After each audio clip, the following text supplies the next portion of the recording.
All right, so I'm gonna play this video. You can still hear me, right?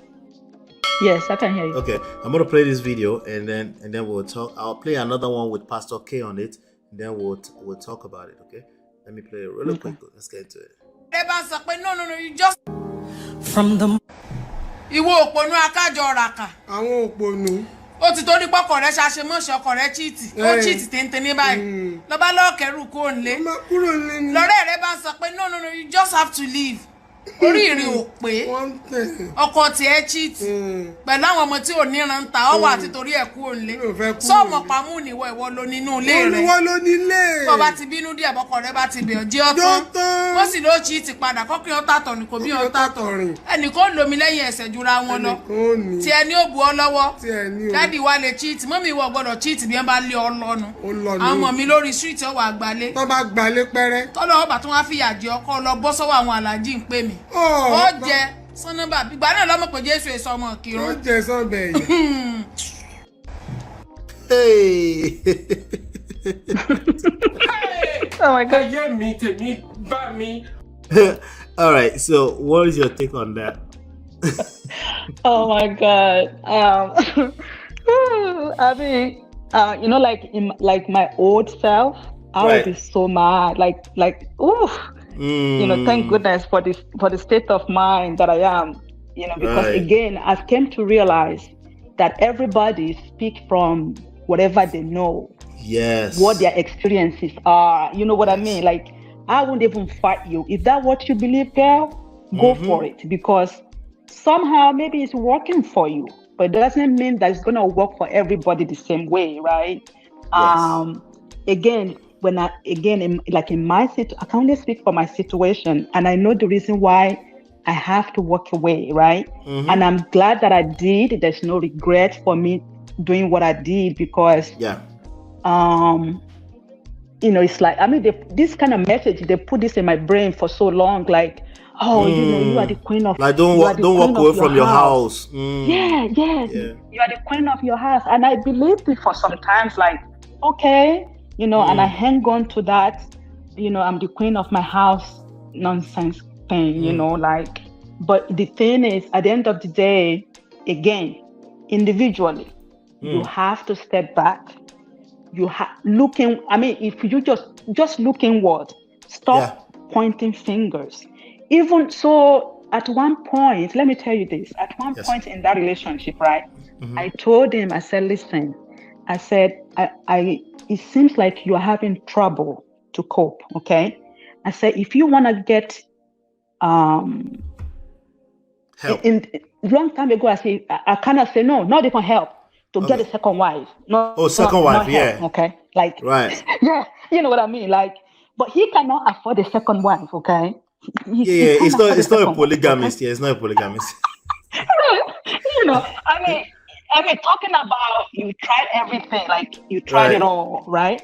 So, and then he get to the point, the last point of it for me was, I said, listen, you want to walk, you want to not borrow, and, you are feeling yourself. I understand all of that, because again, you have to, you know who you're dealing with. You have to understand the other person, and not every time it's all about you. Sometimes let them be, let them do whatever they want to do, really. I said, if this is what you want to do, I said, go ahead. You go from Lagos to Maiduguri, from America to Canada. Right. Do them all. But let's keep this family. And this, really, this is a deal I was making, yeah? I cannot believe this. I said, intimate wife, for my own health reason, right, I will not be able to, right? But we can still be husband and wife. Right. You wanted to do the official thing, but he can't touch you. He should just live his life. And you go ahead. Yes. Do you, right? Right. I mean, this is how much I wanted to make it work, right? I said, so go ahead and do you. You know what he said? He looked me in the eye and he said, no, that's not going to work. That is not going to work. You are my wife. And I said, well, honey. That's his territory. Yeah, I don't feel like a wife. I just feel like I just didn't feel like a wife, kind of, and again, for what they were saying in their own experience, it makes sense to them. In my experience, absolutely not. Right. Absolutely not. Right. Because again, even for no any other reason, for health reason. Right. You know what I mean? Right, exactly. I was about to say that. So here's it, right? A couple of angles to it. There's some things that we just know for facts. If you're moving like that, you bring disease to your partner now. Exactly. It's reckless, And then also that's also connected to lack of self-respect, because there's a certain way, for me, there's a certain way I want my wife to move when it comes to how she's seen.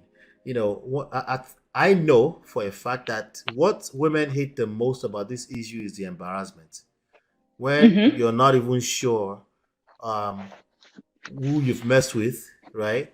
It's almost like a lot of women will actually let you get away with stuff if you can remove the part that they are embarrassed in public, like messing around with some girl that you don't know if they've messed around with, and they're looking at you funny. The embarrassment is also a big part of what it makes women feel like, right?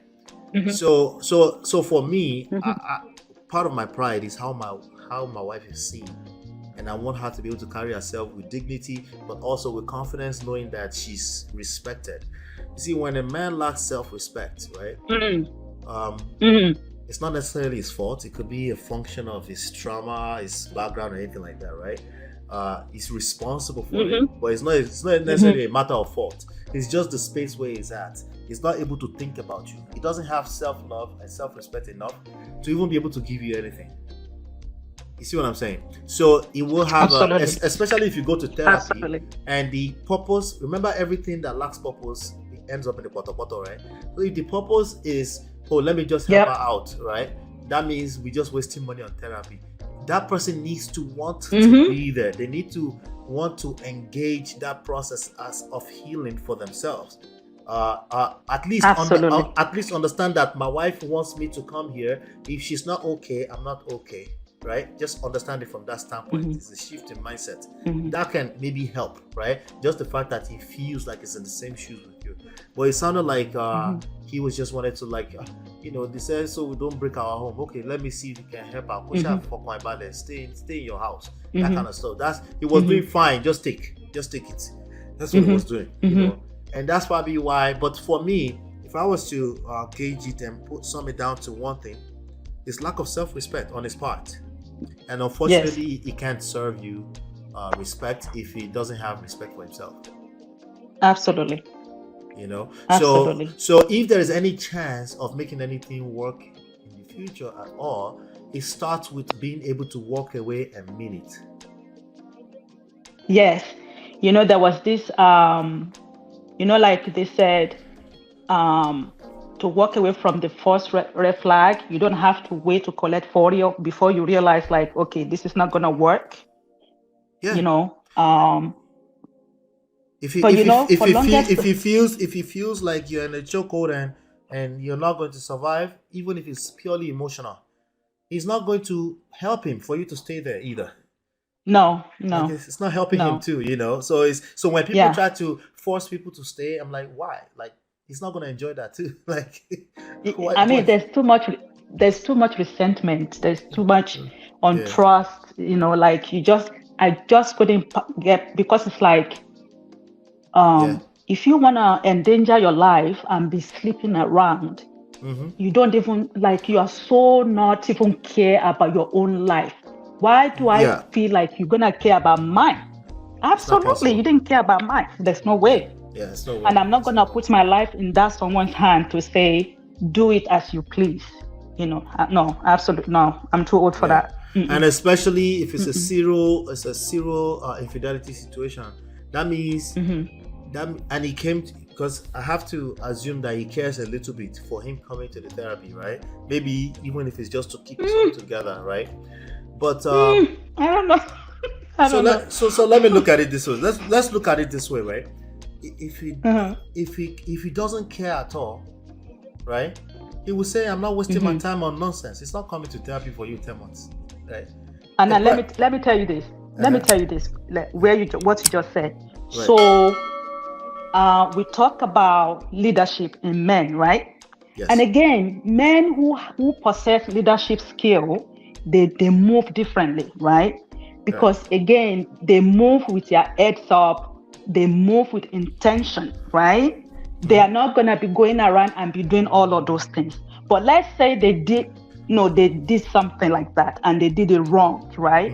Right. The thing is, they're gonna be bold enough and confident enough to be honest about it and apologize and do the work and just figure it out without having to make it to the fault of the other person. Yes, because there are situations like that where maybe somebody ended up falling into the wrong box by mistake, right? And then it's like you know what? It's like, you know what? Honestly, like, I feel terrible. I'm willing to work on it. Maybe it's just a phase that, and it's a one-off. There are situations like that, right? And the person is willing to work on not just himself, but also in ensuring that he gets you back. So on that part, he doesn't care enough. That's what I was trying to say, that he doesn't care enough even with himself. He doesn't even care about himself enough. Yeah. To even have enough for you to spill over. Because when people don't care about themselves, they will hurt other people. Hurt people, right? When people are just moving recklessly, right? It's because it's not just, sadly, it wasn't about you and your children. It was about him, and it was a self-destructive behavior, and he couldn't even stop it. So if he couldn't stop it for his own sake, my point is that it's unlikely that it will stop it for you. And sometimes the trigger that some people need, it's not that that's why you should do it, but they need to experience you walking away and mean it. And minute. It's not a guarantee that you'll come back to them, but that may be a trigger that they need to realize that, wait, what am I doing? Because again, he lacks complete self-control, that he's not able to say, let me calm down. Somebody who does this and is reckless with the information to the point that where you can see all kind of information all over the place, right? Men are. He's a lousy cheater. It's lousy too. So it's very like there's no way to say it that you shouldn't have walked. You needed to walk away at the very minimum for your own sanity. Exactly. At the very minimum, So stay there. Yeah. You're not in a rush, right? You're not in a rush. No, I'm good. Okay, good. All right. Let me play this next one, and then I want to hear what you have to say about it. Let's see. And it's not that my man will cheat and I will say, oh, myself, I'm going to cheat my own. Let me rewind. I will not let you take my husband. She's like, you can go. Wow. What do you think? Okay. YK wisdom. Some gray wisdom. Give us some. I mean, this is a very difficult topic for me, because for me, cheating is not a deal breaker. Like I always say it here, my father had 27 wives, my mother didn't go. I'm not saying she was happy, but she didn't leave. And it's not that my man will cheat and I will say, oh, myself, I'm going to cheat my own. If it comes to that, let me just be going. Yeah. So it's very difficult for me. It's what is your own deal breaker? Everybody has their. My own deal breaker is if I find out that my own partner is sleeping with another man. That's my deal breaker. I will run. They won't even beg me. I will be. All right, so let's unpack that. What do you think about what she just said? Right. So, like I said, like experience, like we are the product of our environment, right? Yes. So, right, we are the product of our environment. What you grow up seeing, it become normal for you, because that is what you know. And it doesn't mean that it doesn't mean that you're gonna end up like what you know. It doesn't mean that you are not capable of changing, but that is what you know, right? Like in the ladies, I forgot her name. In her case, I mean her father, Yeni Kuti. Her father was it was a known musician with the orphan 27 activities, wives. right? That is 27, what, you know, 27 wives, weeds everywhere, Igbo everywhere. you can imagine. So that's wild. I mean, that is wild. Yeah. And you know, that is her experience. But the good thing about what she says is this. I'll tell you what I like that she said. She Right. said that cheating is not her deal breaker. Okay? Yes. Again, once you know yourself, before you even go into relationship, you know what you can take, you know what you're not gonna take. You and your partner, you already talk about it, you know, you good to go, really. Like in my case, I didn't know what my deal breaker was. I had no idea what deal breaker were. You know, I just went into the marriage with my own Right. experience of, I was in this Cancun, like everybody's good, everybody's a good people. You know, yeah. But I don't. Again, But wait, she's also 61 years of age. It's unrealistic to ask 27, 35, 33-year-old people to know themselves and know everything, to know how they will respond to crisis, to know how they will respond to trauma, right? It's also unrealistic to ask people to know how they will respond to those things, don't you think? yes. And again, you know, the good thing about the generation after my generation, Right. the generation after my generation, they are so self-aware, right? They know a lot, you know, like, because the information is there for them to explore and figure out what works and what doesn't work for them, right? Again, it does not matter how much you know. When you go into the marriage, you have to really start learning again, Right. because again, it's like, but again, if you have a foundation of this is what I'm going to take, even before you walk in there, like this is, so anything else that is not, doesn't look like what you think is gonna look like, you're gonna react to it in real time when that is happening, right? Like whether you be able to take it or not, whether or not you're gonna try to make it work like I did. Right. Like Right. even though it looks so unfamiliar to me, but I still try to make it work with all Right. the effort that I, you know. So the point I try to make there right now is this, right? I want you to be fair to yourself. You know, no, this whole life is a journey, right? It is. And it's very important that you're fair to yourself in assessing what you knew and what you didn't know. And it's very important so that you are able to forgive yourself fast enough and move on to the next phase when things don't work out. The one of the few things that are inevitable in life is crisis. It will happen. The way it will happen is probably not going to be the way the other person said it will happen. It will come from a blind spot. So that expectation is what is killing our relationships. How we manage expectations, not just expectation of the other person, but of yourself, right?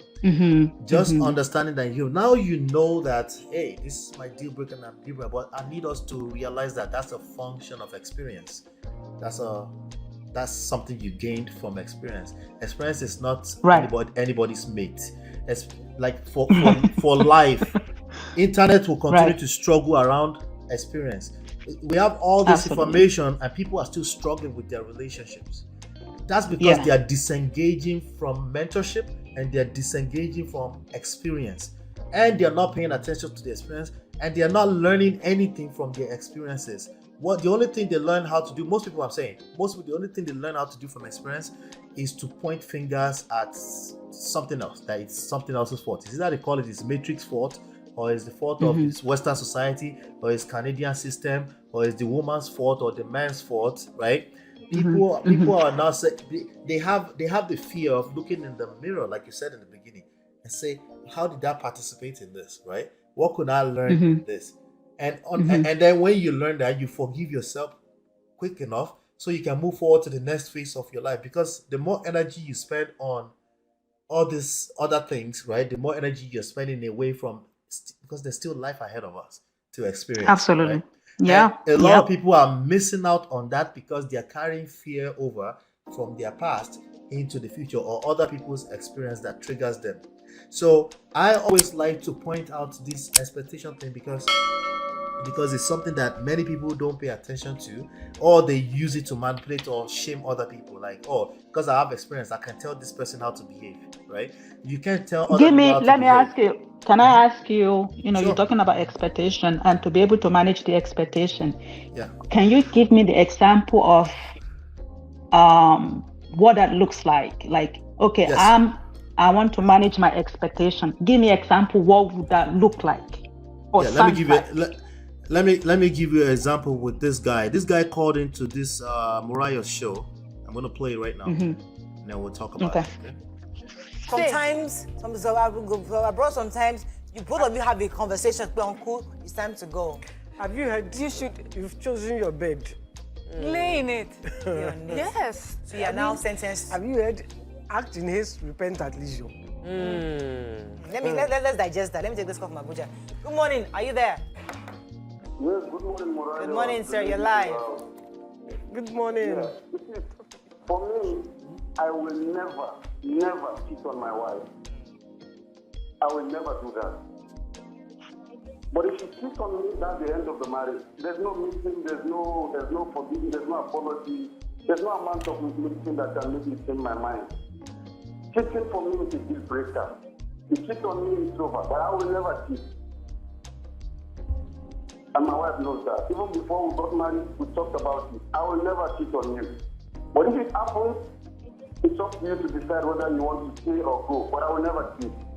That's for me. Okay, fantastic, John. Thank you. Thank you so much for your contribution.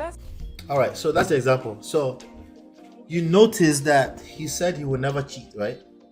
Mm-hmm. If he will never cheat, he will expect the same thing from the other person. Okay. Okay. Yeah, right. So that's the first step, right? He will expect the same thing from the other person. Now, he's missing something there.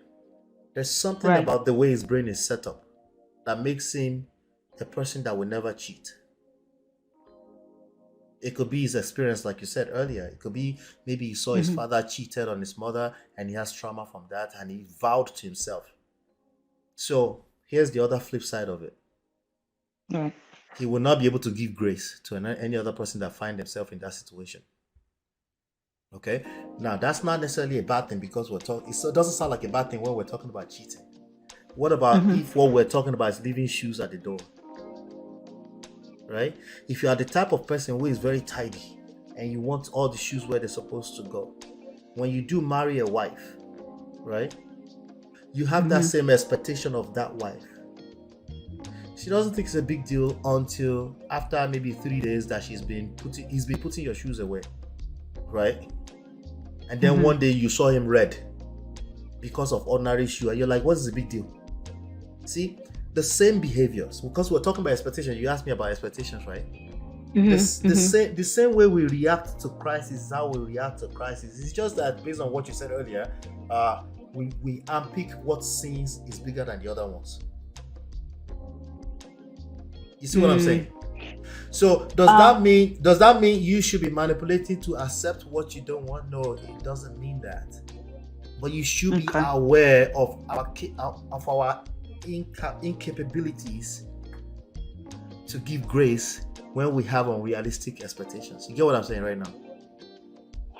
So you talk about grace and the two examples that you are giving about. So you give example of the cheating and the shoe, right? Yes. So in my brain, I'm thinking like it's like on equal, you know what I mean, right? They're not the same level to you. Again, right, like they're not on the same level, right? Yep, but again, I understand the part where if you make that to be like, if you don't manage your expectations, like even though it's one thing, it can extend to many things. Is that what you are saying? It's the same. The way you react to your unrealistic expectations, regardless of the measure of it, is how you react, right? So for him, the person whose problem is shoes, to you, you're like, what's the big deal? To him, putting those shoes where he said not for 3 days in a row is like you cheated on him in his brain. Okay, got it. Not Got it. sleeping with him, even though it's a response to how he's moving, right? Is bigger in his head than because of social construct. You know, like you should never, like according to a lot of people on it, lame people on the internet, you should never be in a space where you don't want to sleep with your husband, regardless of what's going on. Okay.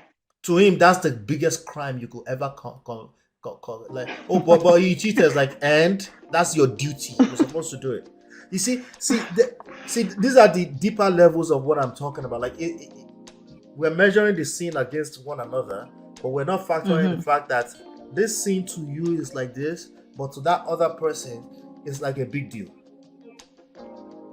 Yes. Okay. So, and those are the things we can pay attention to. It doesn't mean you won't have a deal breaker, but I think it will be much more of an accurate measurement of whatever deal breaker is. Did you assess your expectations?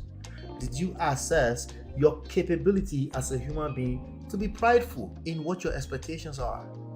For those things to be off. Are you able to listen to the other person and see them from their own perspective? Very unlikely when you're caught up in your own emotions too.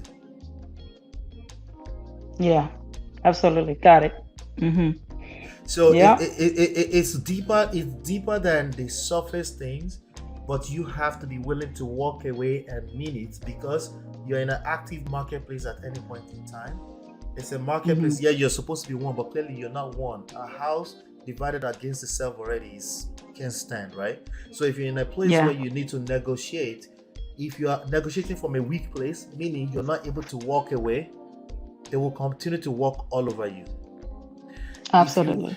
If you walk away and this person manages, which happens all the time, it's happened to us, you can read the book. If you manage to earn that person back, they will value you that much more because they actually did the work to earn you back.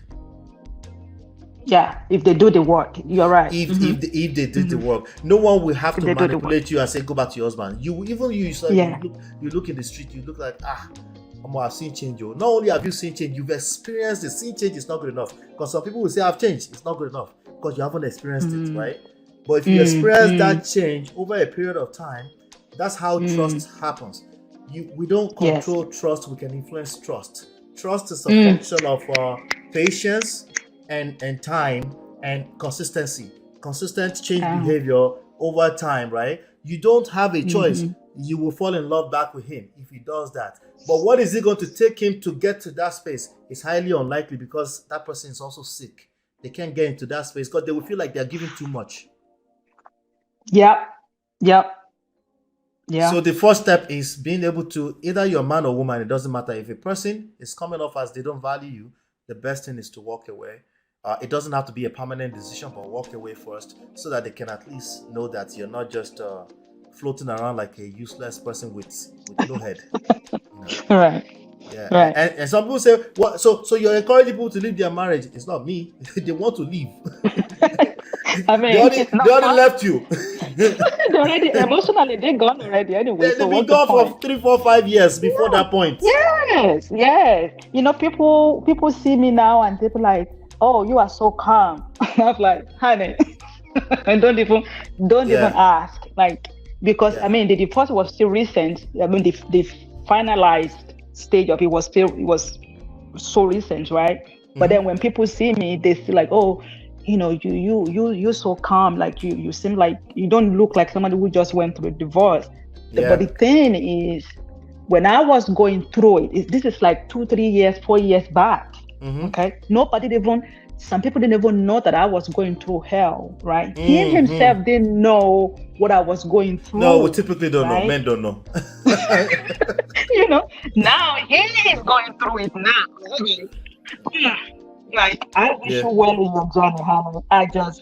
I've been there, you know. But let me ask you this. I need to ask you this before I go. So when it's come to protecting your emotional or mental health, your emotional well-being, right? Because again, it depends on who you are dealing with. The issue that I'm having right now, and it's almost feels like maybe I'm not forgiving of him, which in my head, I feel like I'm forgiving of him completely, utterly. Like, but again, I still feel the need to protect my emotional well-being, because it's like for him, it's like he has a way of dragging you. Right. He has all the patience. Because is this still the father of your kids? You got kids together? Yes. Okay, so you have to engage because of that reason from time to time. Yes. Yeah. Okay. If not for that, he will not be the person I want to engage with.